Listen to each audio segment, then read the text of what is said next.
Bonjour à toutes et à tous et bienvenue sur cette vidéo de psychoastrologie, deuxième partie de la vidéo dédiée au sujet de l'âme. Donc dans celle-ci, je vais évoquer des pistes de recherche et d'investigation qui pourraient déterminer, aboutir à prouver l'existence de l'âme. Ces pistes nous sont proposées dans le traité sur la magie blanche d'Alice Bailey et donc voilà, j'avais envie de partager cela avec vous parce que je me dis que plus un sujet est présent dans la conscience et partagé par de nombreuses personnes, plus ça nourrit la possibilité que ce sujet soit effectivement matérialisé, concrétisé. Donc si nous partageons ensemble ce désir, cet élan que l'existence de l'âme soit réellement prouvée, ça peut amener des possibilités qui, si on ne s'intéresse pas à ce sujet, vont rester de l'ordre de l'inconnu, de l'hypothèse, mais en tout cas pas investi concrètement. Donc voilà. Alors pour reprendre un petit peu rapidement ce qui avait été évoqué dans la première vidéo où j'avais cherché à poser le sujet, c'est-à-dire ce qu'est l'âme. Donc je redonne rapidement la définition qu'on trouve dans les livres d'Alice Bailey et aussi dans les ouvrages d'Elena Blavatsky. Donc l'âme est considérée comme le principe de relation et de médiation entre l'esprit et la matière. L'esprit est ce qu'il y a de plus élevé, on va dire sur un plan spirituel, transpersonnel, divin, l'esprit, la monade. Rien ne vibre plus haut, n'est plus affiné, pur que l'esprit ou la monade. Et à l'opposé, nous avons la matière. La matière est ce qu'il y a de plus dense, de plus lourd, de moins à la base, on va dire, spirituelle. Et donc, l'idée, c'est que les deux, en fait, ne forment qu'une unité. C'est une question de vibration. L'esprit est ce qui vibre le plus haut, la matière est ce qui vibre le plus bas. Et lorsque, effectivement, la vibration descend, on trouve entre les deux, comme principe intermédiaire, l'âme. L'âme est en quelque sorte l'enfant de la rencontre entre l'esprit et la matière. Et donc la matière représente le véhicule de l'âme sur un plan physique, tandis que l'âme est le véhicule de l'esprit sur un plan plus élevé. Donc l'âme n'est ni pur esprit, ni la matière dense, mais le lien vivant entre les deux. Elle surgit de la relation dynamique et agit comme médiatrice, intermédiaire, principe de synthèse, et cela que ce soit à l'échelle de l'être humain ou de l'univers. C'est l'âme macrocosmique et l'âme microcosmique. Donc parmi les grandes qualités, ou on va dire les attributs que l'on peut associer à l'âme, bien, il y a le facteur de conscience. Alors âme et conscience, c'est pas tout à fait synonyme, mais l'âme est ce qui produit et ce qui permet la conscience, les différents niveaux de conscience et tout ce qui maintient ou permet le développement de la conscience. C'est le facteur âme qui permet cela. Elle est qualité, donc les grandes qualités telles que l'amour inconditionnel, l'intelligence supérieure, le pouvoir et la volonté, tout ça avec des majuscules provient de l'âme. Ensuite, la façon dont on les vit, ces qualités, sera fonction, on va dire, de notre état justement d'élévation. Moins on est élevé spirituellement, moins on a intégré l'âme, plus l'amour, par exemple, va être vécu au niveau des désirs assez primaires. Ça peut être les pulsions sexuelles, le désir de possession vraiment égocentrique, etc. De même que l'intelligence, moins l'âme est intégrée, plus l'intelligence est vécue à un niveau basique, si je puis dire. Alors attention, ça ne veut pas dire que les personnes qui ont un handicap ou peut-être des difficultés d'apprentissage n'ont pas intégré à un certain niveau l'âme. Il y a aussi des conditions, des facteurs, que ce soit karmiques ou autres, qui peuvent montrer que voilà, certains aspects de l'âme sont peut-être un peu bloqués au cours d'une incarnation, mais parce que autre chose doit être travaillé à ce moment-là, d'autres qualités. Donc attention de ne pas croire qu'effectivement, parce qu'on a une personne qui n'a pas, on va dire, un niveau d'intelligence ou d'amour particulièrement élevé, cette personne est spirituellement fermée. Voilà, peut-être qu'elle travaille une autre qualité en priorité. Et idem avec le pouvoir et la volonté, donc ce sont des grandes qualités spirituelles, mais vécues sur un plan personnel, égocentrique, lorsque l'âme n'est pas encore pleinement intégrée, ça va donner la recherche et la manifestation de son propre pouvoir, vouloir que les choses se passent telles qu'on a désiré, imposer sa volonté, etc., etc. Autrement dit, toutes les qualités que nous vivons dans notre quotidien et que nous observons chez les autres sont fondamentalement des expressions de l'âme, mais déformées, pas encore épuré tant que nous sommes voilà, en cours de, si je puis dire, de construction spirituelle, d'intégration des qualités de l'âme. Donc l'âme est également le facteur d'immortalité, c'est-à-dire que c'est ce qui permet à la vie de continuer à exister même une fois l'enveloppe physique quittée.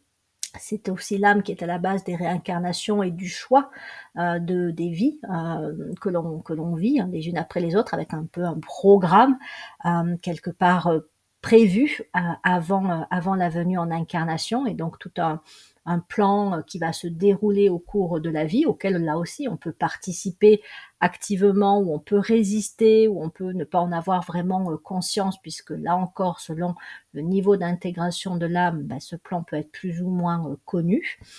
C'est également le synonyme de la lumière. Âme et lumière sont des termes quasi interchangeables. Et nous allons voir aussi que le sujet de la lumière peut être un sujet important par rapport au fait de prouver l'existence de l'âme. Donc voilà pour un petit récapitulatif rapide de ce qui a été traité dans la vidéo précédente. À présent, ben, nous allons voir, je vais vous présenter pourquoi il serait important, intéressant de se pencher activement d'une manière scientifique, d'une manière vraiment cadrée, structurée à la recherche de l'âme, et également quelles sont les pistes qui peuvent être envisagées pour tendre à déterminer l'existence de l'âme. Et nous allons voir qu'elles sont déjà présentes, elles sont déjà recherchées, et ça à travers le monde, mais ce qui peut manquer à l'heure actuelle, c'est un côté à la fois avec une intention qui est basée sur la recherche de l'âme, et également le fait que c'est bien souvent des recherches isolées, c'est-à-dire qu'il peut manquer un côté transdisciplinaire. Et on va voir que c'est important effectivement de mêler différents domaines scientifiques, différents types de chercheurs, et que la psychologie peut avoir une place importante, mais pas uniquement, hein, la biologie, la médecine, etc., etc. Voilà, l'ethnologie. Enfin, il y a vraiment cette idée que si on veut partir à la recherche de l'âme, c'est pas une seule discipline scientifique qui va devoir s'y atteler, mais un travail vraiment de groupe interdisciplinaire. Donc l'âme, si elle existe, ne peut être prouvée comme une réalité matérielle, mais elle pourrait être déduite comme une hypothèse explicative, comme un facteur sous-jacent à certains phénomènes humains extraordinaires. C'est-à-dire que l'âme, on ne peut pas la trouver physiquement, mais on peut trouver des phénomènes, des événements, des productions qui effectivement seraient de son dû quelque part. Ce serait parce que l'âme existe que l'on peut voilà, voir, observer, et qu'existent certains phénomènes particuliers. Ce qu'on va appeler donc des phénomènes humains extraordinaires. Donc dans cette partie, je vais vous proposer donc 3 pistes de recherche qui contribueraient à aboutir à la preuve de l'existence de l'âme. La psychologie et les psychologues auraient sans doute beaucoup à apporter, à contribuer à ces recherches. Alors en guise d'introduction, je voudrais évoquer un ouvrage qui m'a beaucoup marqué concernant justement la psychologie et un peu l'histoire de l'émergence de la psychologie. Donc, pour rappel, psychologie, hein, le sens étymologique est formé des termes psyché, qui veut dire justement âme, et logos, qui veut dire donc discours ou parole. Donc la psychologie, c'est la parole de l'âme, ça peut être aussi la science de l'âme. Donc voilà, il y a un rapport quand même vraiment fondamental entre cette science humaine et la recherche de l'âme, et ça, on peut l'espérer, sa découverte.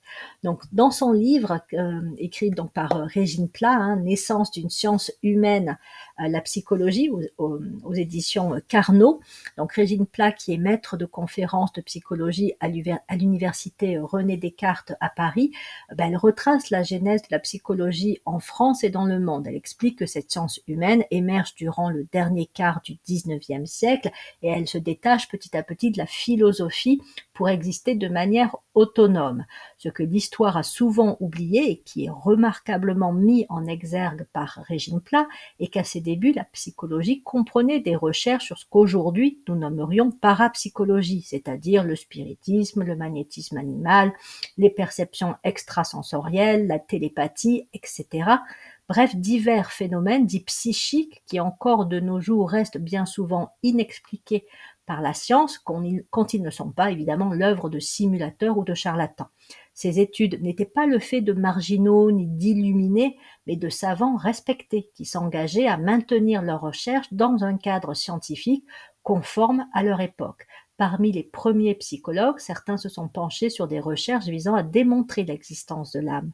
En 1898, le manifeste adressé au Congrès spiritualiste de Londres par le syndicat de la presse spiritualiste de France affirme que, donc je cite, « Aussi longtemps que la preuve scientifique de l'existence de l'âme, de sa survivance ne sera pas établie, la maladie sociale et internationale fera de la Terre un enfer pour la majorité des hommes. Il faut qu'on soit convaincu jusqu'à l'évidence que l'être humain n'est pas seulement dû à la rencontre d'une cellule mâle et d'une cellule femelle, mais qu'il y a en lui un principe pensant qu'il ne faut pas confondre avec le jeu de l'organisme. Cette entité se dissout-elle à la mort du corps? Non, répondent les faits psychiques mis en évidence par les spiritualistes modernes. L'existence de cette entité peut-elle du vivant de l'homme être démontrée scientifiquement? Oui, répondent les phénomènes de bicorporéité ou dédoublement, soit télépathique, soit magnétique, soit médiumnique.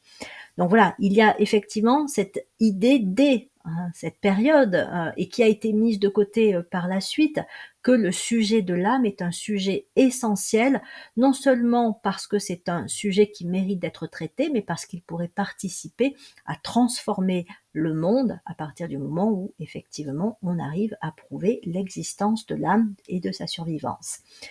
Il résulte de là donc qu'avant d'être une question philosophique ou religieuse, la question de l'âme est bien, quoi qu'on en dise, une question scientifique. Par la suite, afin de gagner en légitimité, la psychologie a pris ses distances avec les phénomènes psychiques. Elle semble néanmoins étayée par d'autres sciences et approches scientifiques. Le contexte semble donc être bien favorable pour relancer activement la recherche de l'âme. Et donc, autre citation, cette fois tiré du traité sur les 7 rayons, le premier volume d'Alice Bailey qui a été édité en 1936. Alors si vous voulez vous-même trouver la citation, c'est dans la page 123 de l'édition française. Donc l'étude de l'âme sera d'ici peu aussi légitime et respectable que la recherche des problèmes scientifiques, comme par exemple la nature de l'atome. L'investigation sur l'âme et sur les lois qui la gouvernent occupera bientôt l'attention des esprits les plus fins.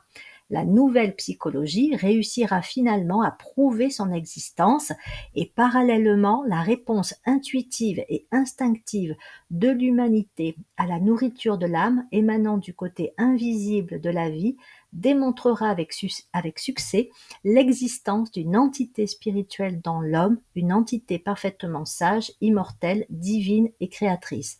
Donc là, on est presque de l'ordre de la prémonition ou en tout cas d'une affirmation de ce qui va advenir, à savoir qu'à un moment donné, nous allons, nous l'humanité, réussir à prouver l'existence de l'âme. Donc voilà. Et c'est vrai qu'on va le voir, parmi les pistes d'investigation proposées par le maître tibétain que j'ai repris et développé ici, il y en a qui sont vraiment en cours. Donc je vais parler également des scientifiques qui sont déjà à la recherche de ce qui serait des phénomènes liés à l'âme. Alors encore une fois, ils n'ont pas dans leur recherche activement cherché à démontrer l'existence de l'âme, mais ils se sont intéressés à des phénomènes qui effectivement peuvent être le produit, si je puis dire, de l'âme. Donc étudier la possibilité d'une survivance de la conscience au-delà de la mort corporelle constitue déjà la première piste à proposer. C'est une voie essentielle pour approcher la réalité de l'âme, à savoir ce qu'on appelle la conscience post-mortem, le fait que la conscience continue à exister une fois que le corps physique a arrêté de fonctionner, ce qu'on appelle donc la mort, tout simplement. Donc cette question longtemps cantonnée aux sphères religieuses ou ésotériques suscite depuis des années un regain d'intérêt dans les milieux scientifiques, philosophiques et culturels, et cela à tous les niveaux, c'est-à-dire au niveau international. On pourrait dire que c'est vraiment un sujet commun là aussi à l'humanité, c'est qu'est-ce qui se passe une fois que l'on meurt quelque part, que le corps physique s'arrête. Et il y a vraiment des recherches sérieuses qui ont été menées et qui sont encore menées sur le sujet. Elle est au cœur donc des préoccupations humaines car elle touche à la peur universelle de la mort et à la question du sens de la vie. L'idée que la conscience puisse perdurer après la dissolution du corps physique est désormais présente dans de nombreuses cultures et croyances et gagne en légitimité dans les débats contemporains. Hein, c'est vrai que bon voilà, on pouvait rire encore il y a quelques années de ceux qui avaient des expériences de mort imminente, et c'est ça en fait hein, qui va être à étudier particulièrement. Mais maintenant, c'est devenu un sujet, encore une fois scientifique, hein, de plus en plus sérieusement étudié. Et il y a tellement de récits qui se recoupent que l'on peut se dire que quand même, il y a des pistes sérieuses pour voilà, déterminer que la conscience ne s'arrête pas lorsque le corps physique cesse de fonctionner. Donc, on pourrait déjà proposer, hein, je vais faire quelques suggestions, une analyse phénoménologique et interculturelle, c'est-à-dire une approche comparative des croyances sur l'après-vie. Hein, donc, qu'est-ce que dit la culture tibétaine, égyptienne, amérindienne, africaine, etc. C'est-à-dire vraiment au niveau un peu mythologie, mais au niveau également des récits, des écrits, voilà, qu'est-ce qui est partagé ou quelles sont les spécificités à travers des cultures de l'idée de la croyance de l'existence de l'après-vie. On pourrait étudier voilà, la constance des symboles, des archétypes, des structures de récits autour de la mort, hein, par exemple la lumière, la rencontre avec des entités, la traversée d'un tunnel, enfin, etc. Qu'est-ce qui revient, même si ça revient sous des formes un peu différentes, mais quels sont les grands symboles, les grands archétypes qui, à travers des cultures très différentes, reviennent comme étant les récits de l'après-mort du corps physique.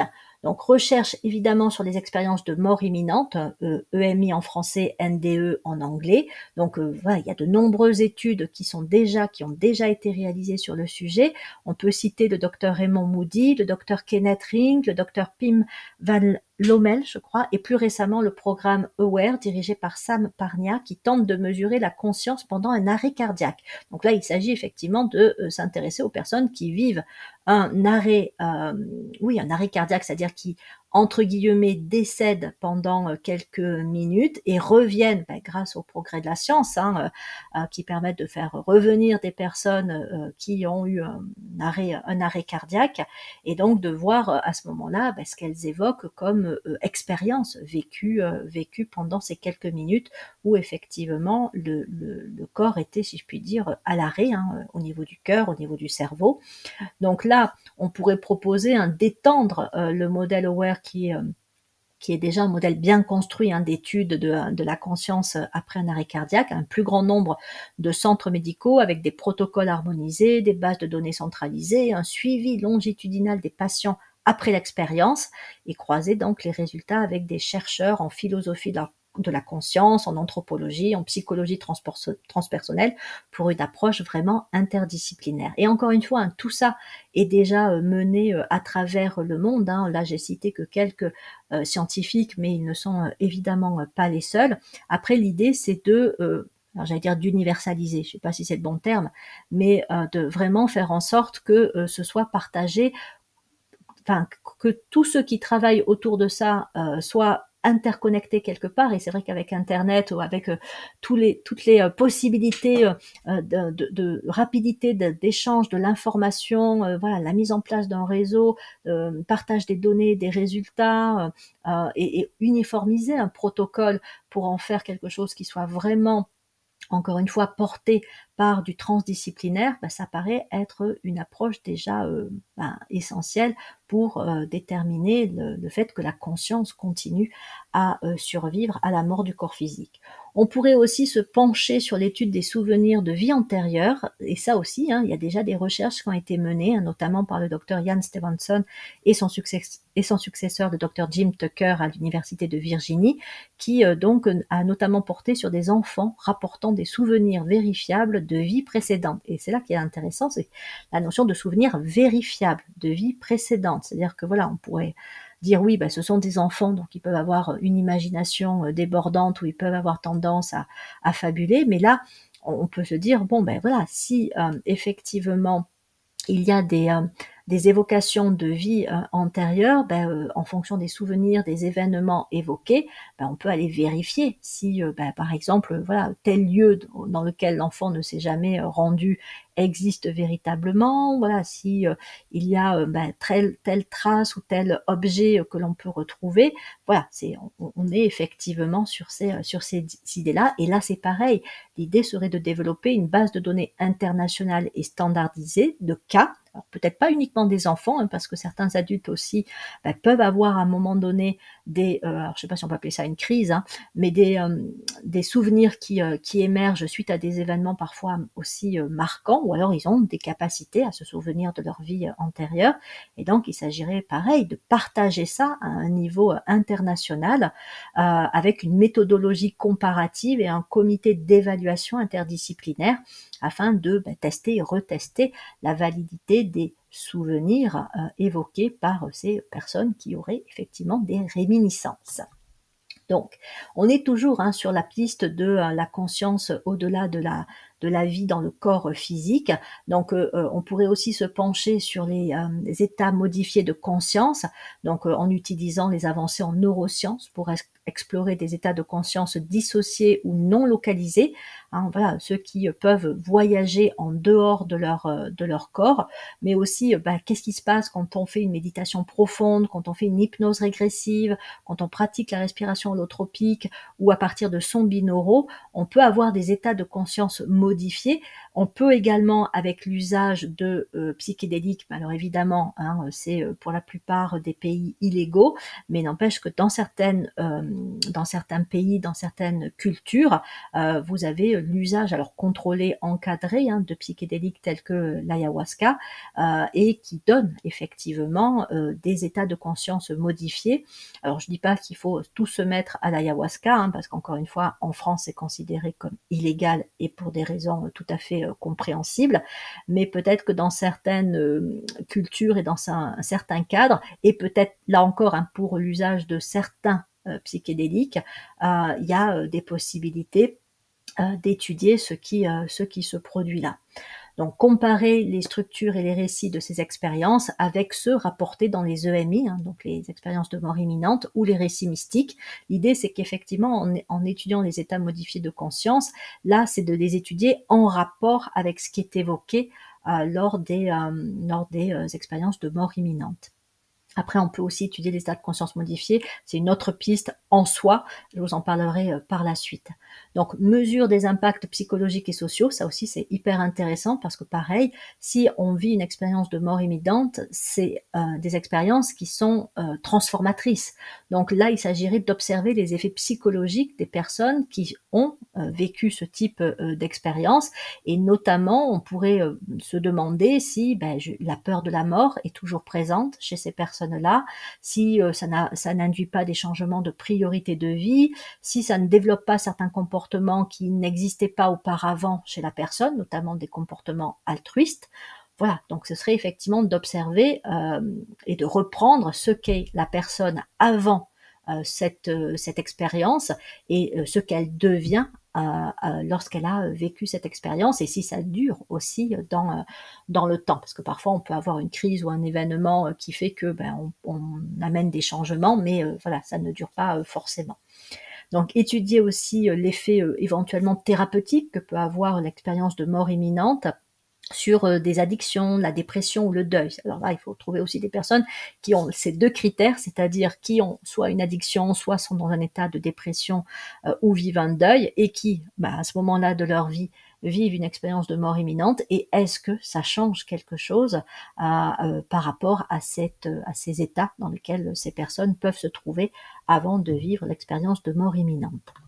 Mais encore une fois, ça a déjà été investi et recherché. L'idée, c'est d'aller encore plus loin et vraiment, là j'insiste, que ce soit partagé à un niveau multidisciplinaire, transdisciplinaire et international, avec des protocoles standardisés. Donc, deuxième piste, explorer les manifestations non réductibles à la vision matérialiste de l'être humain. Voilà, ainsi on définit l'être humain comme un être purement, on va dire, matériel, concret, etc. Il y a des phénomènes qui ne sont pas expliqués. Par contre, si effectivement on introduit la notion que l'être humain est autre chose qu'un assemblage de cellules, etc., que voilà, il y a un aspect autre que primaire, j'allais dire, hein, dans l'être humain, mais dans ces cas-là, ça peut ouvrir la porte sur des manifestations, des possibilités qu'on va qualifier de extraordinaires ou paranormales. Donc, pour approcher la réalité de l'âme, il serait pertinent d'étudier ces manifestations qui donc échappent au cadre explicatif du matérialisme scientifique traditionnel. Donc, ces manifestations sont souvent qualifiées de paranormales ou d'extraordinaires. Elles ne sont pas nécessairement des exceptions rares ou délirantes, mais peuvent être vues comme des émergences ponctuelles d'une dimension plus subtile de la conscience humaine. Et parmi ces manifestations, donc je vais vous en proposer certaines, il y a ce qu'on va appeler les écrits inspirés ou créatifs, hein, qui semblent surgir d'une source intérieure supérieure. Il y a tout ce qui est de l'ordre des prédictions avérées, difficiles à expliquer par les lois statistiques ou la psychologie ordinaire. Il y a les phénomènes de télépathie, de synchronicité ou de connaissance directe. Les phénomènes corporels inhabituels comme la lévitation, la bilocation, les transfigurations lumineuses qui sont rapportées dans diverses traditions spirituelles. Donc voilà, ce sont des pistes qui seraient à étudier. Alors évidemment, il va falloir faire la part des choses entre ce qui est de l'ordre de l'imaginaire ou peut-être de dysfonctionnement au niveau cérébral, mais de ce qui est effectivement dû à l'influence, la présence d'une entité supérieure à la perception, encore une fois, matérialiste, scientifique, traditionnelle.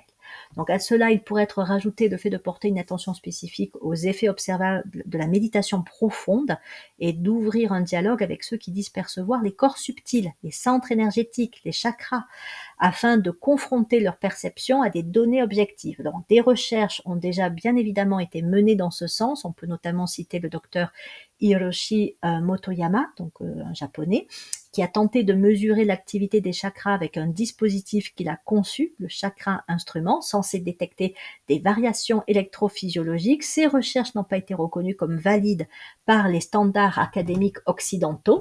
Mais voilà, il y a peut-être quelque chose là encore à creuser et à standardiser et à, j'allais dire, généraliser, hein. Et puis il y a également Valérie Hunt de l'UCLA qui a procédé à des enregistrements électromyographiques, EMG, associés à des changements dans la fréquence énergétique de certaines zones corporelles pendant des états méditatifs. Donc elle a prétendu avoir mesuré l'énergie des chakras, mais ces travaux sont considérés comme exploratoires, non concluants scientifiquement. Bon ben voilà, hein, ce sont des tentatives, ça n'est pas encore reconnu vraiment d'un point de vue scientifique, mais ça ne veut pas dire qu'il faut laisser tomber, ça veut dire qu'il faut peut-être au contraire reprendre ça et y aller, j'allais dire, de manière encore plus généralisée quelque part ou partagée. Là, on a des chercheurs, alors je sais pas, ils sont pas forcément isolés, ils ont certainement une équipe avec eux, mais ce serait de rajouter d'autres disciplines et de faire de ces recherches-là, non pas quelque chose qu'on pourrait qualifier, dont on peut se moquer assez facilement, mais voilà, de te dire non, mais voilà, il y a des traditions dans le monde, hein, les chakras, c'est évoqué dans l'Inde, c'est évoqué pas uniquement, c'est évoqué par des traditions qui ont quand même non seulement des années derrière elles, mais qui ont aussi des pratiques construites dans le quotidien, que ce soit la méditation ou des pratiques de soins et de guérison, qui font que ça n'a pas été abandonné. Il y a des raisons très certainement pour que ça continue d'exister, qu'on continue de parler des chakras et qu'on continue même de pratiquer et de développer des approches autour de ces concepts-là. Donc ça vaudrait le coup, là encore, d'y mettre tout le sérieux de la science pour déterminer leur existence. Les recherches sur donc les états modifiés de conscience, les décorporations. Donc là, je reprends, je décline chaque proposition faite précédemment. Donc là, voilà, recherche sur les états modifiés de conscience, les décorporations. Donc ça peut être d'utiliser des technologies d'imagerie et de mesure de l'activité cérébrale, comme l'enregistrement des ondes électriques du cerveau, la visualisation des zones activées lors de tâches ou encore la détection des champs magnétiques émis par les neurones. Donc voilà, là on est sur des on va dire des appareils scientifiques de type EEG, IRMF, MEG, qui permettent d'étudier le fonctionnement du cerveau, et donc l'étudier lorsque on a affaire à des méditants expérimentés, par exemple des moines tibétains, des yogis, des personnes qui méditent vraiment très régulièrement, des personnes aussi en transe chamanique, et donc c'est d'observer ce qui se passe grâce à ces appareils et de comparer les différents états, c'est-à-dire en état de veille, on va dire classique, dans la méditation, dans la prière, en situation de transe, notamment chez les personnes qui sont capables de se décorporer. Et cela, voilà, c'est d'étudier tout cela, et cela a déjà commencé, hein, donc notamment sous la direction du professeur Stephen Lorenz, Mathieu Ricard, qui est donc un célèbre, on va dire, moine tibétain, a passé 12 heures de méditation réparties sur 2 jours. Et donc voilà, il a été entre guillemets branché sous ces appareils. On peut aussi citer le cas de Nicolas Fraisse, dont la capacité à sortir de son corps a été étudiée par Sylvie Deschiolas, docteur en biologie moléculaire à l'université de Genève. Elle est passée à la télé, hein, d'ailleurs. Ils sont passés tous les deux à la télé. Il y a eu un livre décrit sur le sujet, et pas que, enfin sur d'autres aussi personnes qui ont pu vivre cette capacité à à faire en sorte que la conscience voyage hors du corps et puisse être témoin d'événements qui se produisent voilà, à l'extérieur, si je puis dire, du corps physique, hors de la zone de perception immédiate. Donc voilà, on pourrait reprendre effectivement tout cela et là encore une fois, le partager au niveau des chercheurs à travers le monde dans une approche multidisciplinaire. Donc il s'agirait de mesurer aussi les effets cognitifs, émotionnels et créatifs de la méditation, en particulier les cas où les sujets rapportent des visions, des intuitions, des accès à des informations qu'ils ne pourraient normalement pas connaître. On pourrait imaginer de collaborer avec des phénoménologues de type, comme par exemple Husserl ou Merleau-Ponty, ou des neurothéologiens comme Andrew Newbert, pour cartographier subjectivement et objectivement ces états. Donc, deuxième sous-piste de la possibilité d'explorer les manifestations non réductibles à la vision matérialiste de l'être humain, ce serait d'analyser des productions inspirées ou intuitives. Donc là, il s'agirait de constituer une base de données d'écrits inspirés, incluant des textes mystiques, des transmissions médiumniques, des œuvres poétiques et artistiques reçues pendant des états de conscience altérés, d'étudier les structures, les symboles, les cohérences internes, et de croiser ces éléments avec des sources anciennes, inconnues de l'auteur, des cas célèbres d'écriture automatique ou d'inspiration soudaine, et éventuellement aussi de comparer avec la théorie du flux créatif en psychologie, tout en intégrant une perspective transpersonnelle. Troisième proposition, donc l'étude des perceptions éthériques, des centres subtils, mettre en place un protocole expérimental avec des personnes formées à la vision éthérique, les clairvoyants entraînés, les thérapeutes énergétiques, certains yogis ou guérisseurs, donc les personnes qui disent voir les auras, voir les chakras. Donc voilà, ils seraient intégrés à une équipe de chercheurs, et puis sur un panel de volontaires, on demanderait à chacune de ces personnes de cartographier de faire une cartographie énergétique des 7 centres principaux. Voilà, quelle intensité, quel équilibre, quelle couleur, quel dynamisme. Donc chacun serait isolé en quelque sorte, pour ne pas qu'il y ait d'influence mutuelle.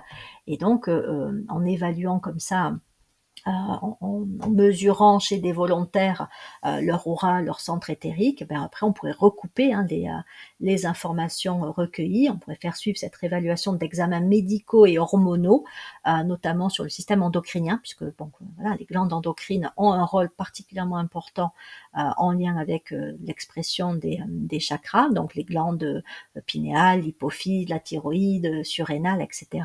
Donc voilà, ce serait vraiment à étudier. Et donc de comparer les correspondances pour établir des corrélations éventuelles entre l'activité énergétique perçue et les données biologiques. Donc ce type d'étude pourrait être conduit en triple aveugle, avec des critères d'évaluation clairs pour éviter l'influence des attentes mutuelles. Il s'agirait aussi d'étudier les perceptions dites extrasensorielles, non PES, reprendre les travaux des chercheurs comme Dean Radin, Rupert Sheldrake ou Daryl Bem sur la précognition, la télépathie, la perception à distance dans des environnements contrôlés, créer des protocoles de télépathie à double aveugle avec analyse statistique poussée, réplication interlaboratoire, encadrement éthique clair, utiliser des outils modernes de neurofeedback ou de biosignal analytics pour repérer des états de résonance entre émetteur et récepteur. Une autre possibilité, l'anthropologie des manifestations extraordinaires, c'est-à-dire étudier les récits traditionnels de lévitation, de décorporation, de bilocation. Et là, c'est pareil, il y a pas mal d'ouvrages qui traitent de ces sujets, des phénomènes aussi dits miraculeux, en cherchant des descriptions cohérentes à travers les cultures et les époques. Intégrer des méthodologies de l'anthropologie spirituelle, là on peut aller voir du côté de Ernesto de Martino, de Mircea Eliade, pour sortir d'un regard ethnocentrique ou pathologisant, c'est-à-dire que ça n'est pas dû à des maladies, ces phénomènes dits miraculeux, ou à des états psychologiques déséquilibrés.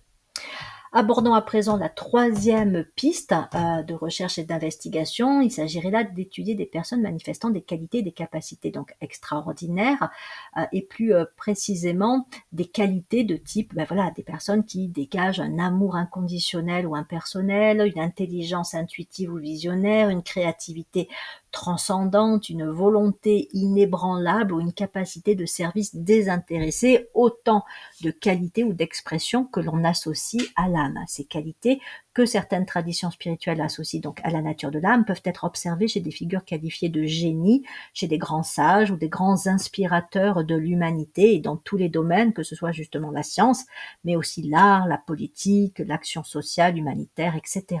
Leur étude méthodique pourrait contribuer à approcher indirectement l'existence de l'âme comme source supraconsciente de connaissances, d'amour et de pouvoir transformateur. Donc là aussi, comment s'y prendre concrètement?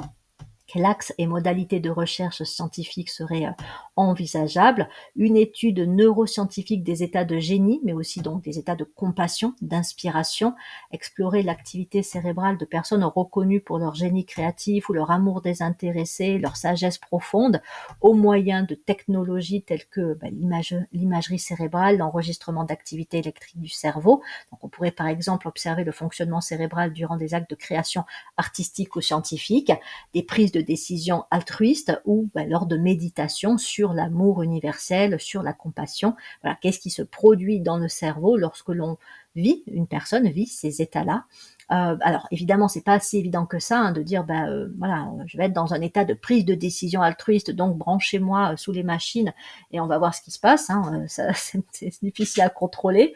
Donc on pourrait imaginer des étapes avant de réaliser cela. Ce serait de recueillir des témoignages détaillés à travers des entretiens, des questionnaires, des récits introspectifs sur les conditions ayant précédé un état d'inspiration. Donc un état d'inspiration qui a survenu à un moment T, dans quel justement état d'être était la personne quand elle a reçu, si je puis dire, cette inspiration, quelles étaient les circonstances extérieures, l'état psychique, émotionnel, la posture intérieure, est-ce qu'il y a eu un phénomène, un moment déclencheur qui a permis cette arrivée d'une inspiration ou d'une prise de décision altruiste. Interroger les sujets sur ce qu'ils vivent à l'instant T de l'expérience, donc le ressenti d'unité, de guidance, d'évidence soudaine, est-ce que ça c'est présent? Alors évidemment, il ne s'agit pas d'induire leurs réponses en leur présentant ce qu'ils sont censés ressentir à ce moment-là. Il vaut mieux être le plus neutre possible, mais on peut s'attendre à ce qu'il y ait effectivement de la part, on va dire, de l'âme qui agit et qui inspire un sentiment d'unité ou de guidance et une évidence soudaine. Donc, identifier des moments types de création, d'intuition, de compassion qui pourraient être évoqués ou partiellement recréés en contexte d'observation. Donc, une fois qu'on a un peu les critères, il s'agit de les recréer pour voir si effectivement ça permet de favoriser des moments de création, d'intuition, de compassion. Donc, l'objectif serait de repérer d'éventuelles signatures cérébrales communes associées à ces états d'ouverture, d'unification, de connexion intérieure et de croiser ces données avec les récits subjectifs pour mieux cerner les manifestations d'un éventuel accès à une conscience supérieure.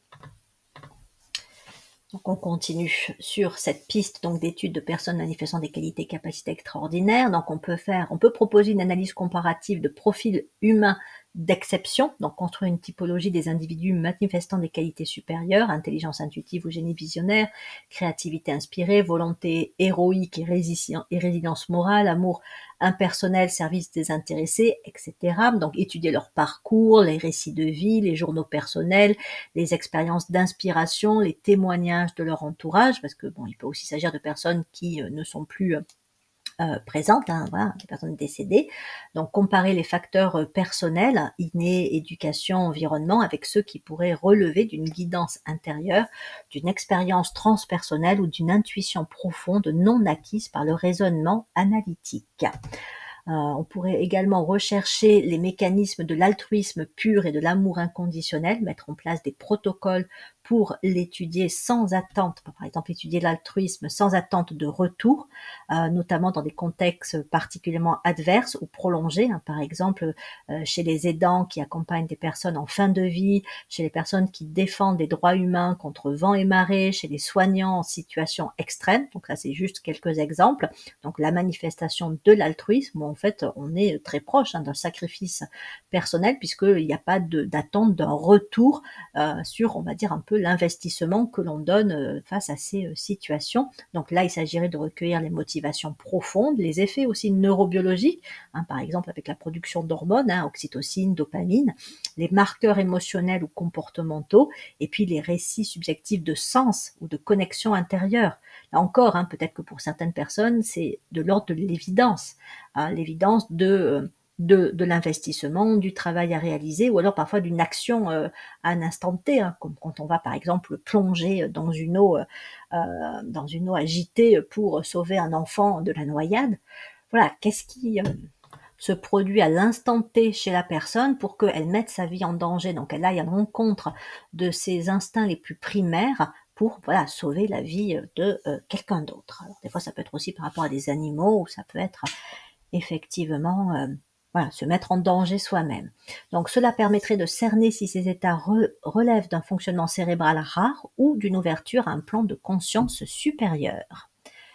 Et donc, pour terminer, l'exploration de la créativité dite supraconsciente, là, il s'agirait d'analyser les moments de création fulgurante où les personnes qui disent recevoir une guidance d'en haut, une intuition soudaine ou une vision complète d'une œuvre à réaliser. Donc là, on peut particulièrement se pencher sur les artistes qui, quelque part, visualisent déjà le résultat de l'art, enfin de la création qu'elles pourraient accomplir, hein, que ce soit en peinture, en sculpture ou même peut-être en musique.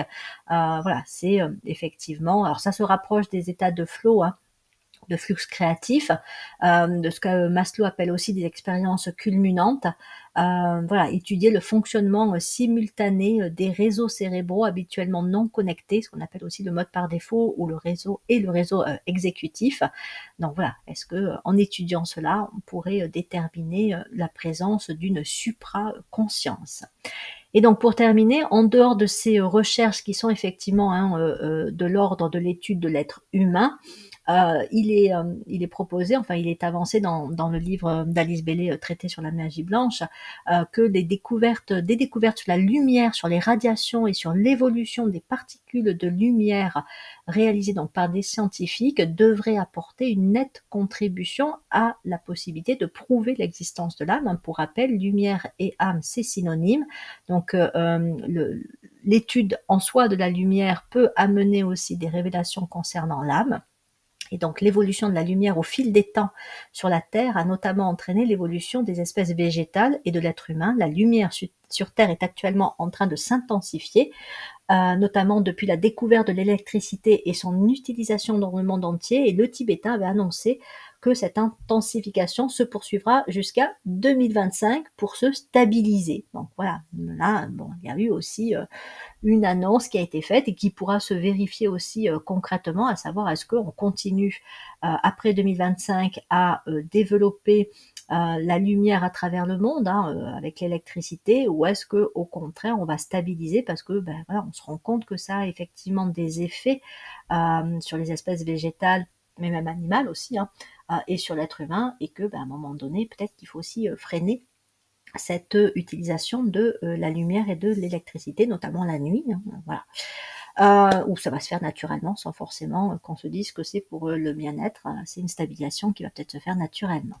Donc voilà ce que j'avais envie de vous proposer pour la deuxième partie et dernière partie de l'étude de l'âme, à savoir donc là les pistes qui seraient à étudier pour viser à prouver l'existence de l'âme. J'espère que cette vidéo vous aura intéressé. En attendant, je vous remercie d'avoir pris le temps de la visionner, de l'écouter, et je vous dis à bientôt pour de prochaines vidéos de psychoastrologie.